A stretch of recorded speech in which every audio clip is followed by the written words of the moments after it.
আজকের ভিডিওতে আমরা আলোচনা করব হাইকোর্টের একটি রিক্রুটমেন্ট সেই বিষয়ে তিনটি পোস্ট যেমন review officer, assistant review officer আর কম্পিউটার অ্যাসিস্ট্যান্ট যে রিক্রুটমেন্ট এক্সামিনেশন 2026 এর একটি অ্যাডভার্টাইজমেন্ট বেরিয়েছে। সেই অ্যাডভার্টাইজমেন্টের ডেটটা হচ্ছে 1/6/2026। তো এই যে বিষয় আমরা আজকে জানবো গুরুত্বপূর্ণ বিষয়, তার আগে বলে দিই যে এই রিক্রুটমেন্ট প্রসেসটায় ভারতের নাগরিক তো বসতে পাবে, ভারতের কিছু বাইরের নাগরিকও বসতে পাবে, 21 থেকে 35 বছরের মধ্যে এজ হলেও কিন্তু জেনারেল ক্যাটাগরিতে বসতে পাবে। আরেকটি বিষয় হচ্ছে প্রিলিমস পরীক্ষা ইংরেজি বা হিন্দি এই দুই ভাষাতেই তো দেওয়া যাবে। এবার যে বিষয় আমরা দেখবো যে ইম্পর্টেন্ট কিছু ডেট দেখবো এই এক্সামিনেশনের, তো সেটা হচ্ছে আমরা দেখবো যে অ্যাপ্লিকেশনটা কবে থেকে শুরু হয়েছে।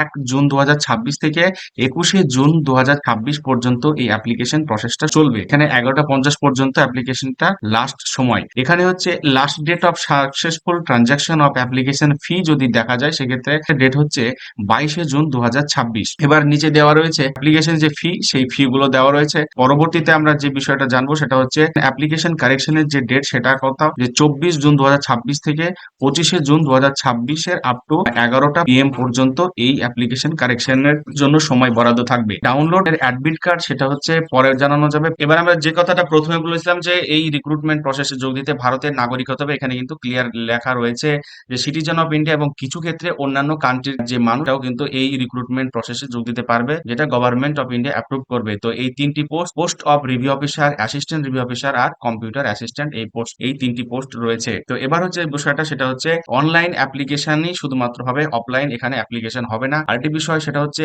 একটি ক্যান্ডিডেট একবার একটি পোস্টের জন্য অ্যাপ্লিকেশন করতে পারবে, এটা এখানে বলা হচ্ছে। আরেকটি বিষয় সেটা হচ্ছে 1.6 যদি কেউ মাল্টিপল অ্যাপ্লিকেশন করে তো লাস্ট যে অ্যাপ্লিকেশন সেটাই গ্রহণযোগ্যতা পাবে। এবার সব থেকে ইম্পর্টেন্ট হচ্ছে কোন কোন পোস্টে জব ছাড়ছে, কত ভ্যাকেন্সি রয়েছে, পে স্কেল কত, হচ্ছে এডুকেশন কোয়ালিফিকেশন। তো প্রথমে যে বিষয়টা সেটা হচ্ছে পোস্টের নাম হচ্ছে রিভিউ অফিসার, যার জন্য ভ্যাকেন্সি রয়েছে 138টি। সেটা হচ্ছে পে লেভেল 8-এর একটি পোস্ট, আর তার জন্য যে এডুকেশন কোয়ালিফিকেশন এখানে দেওয়া রয়েছে, যাদের মিলবে অবশ্যই চেক করে নেবে। এরপরে যে পোস্ট সেটা হচ্ছে অ্যাসিস্ট্যান্ট রিভিউ অফিসার, এর জন্য যে ভ্যাকেন্সি রয়েছে সেটা হচ্ছে 380টি ভ্যাকেন্সি রয়েছে। এটি একটি লেভেল 7 এর পোস্ট, আর এর জন্য কোয়ালিফিকেশন এখানে দেওয়া রয়েছে। এরপরে যে পোস্ট সেটা হচ্ছে কম্পিউটার অ্যাসিস্ট্যান্ট, যার জন্য ভ্যাকেন্সি রয়েছে 25টি, আর এটি পে লেভেল 4-এর একটি পোস্ট, তার জন্য এই এডুকেশন কোয়ালিফিকেশনটা লাগবে। পিডিএফটি 65 পাতার পিডিএফ, অনেক কিছু দেওয়া রয়েছে সেখানে। রিজার্ভেশনের কথা বলা হয়েছে কি করে হরাইজন্টাল আর ভার্টিক্যাল এবারে বিভিন্ন ভাবে রিজার্ভেশনটা ভাগ করেছে।